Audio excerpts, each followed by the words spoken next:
非鸾亦是聪明儿，如遇此因果所报之时，就必须要和解了。或者在神前许愿行善功，叩求仙佛做主和解，以行善之功德来回向，祈求亡魂能答应和解。当然此一功德之数目必须要富足或超过，否则人甚难获得回响。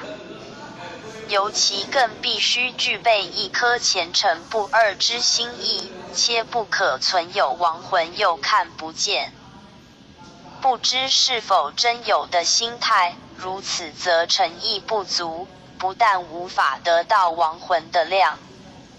解，更别谈答应和解之事了。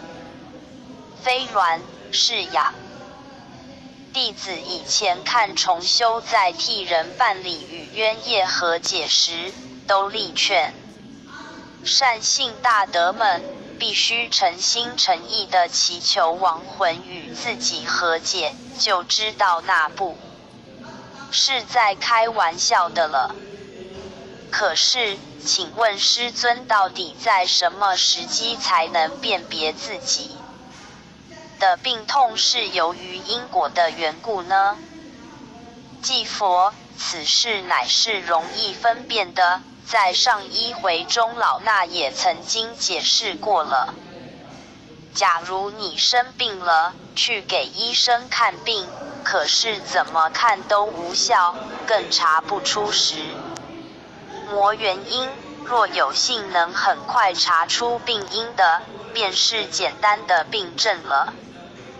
可是，好比说经医生检查是感冒的病因，本来是吃个药，打个针，休息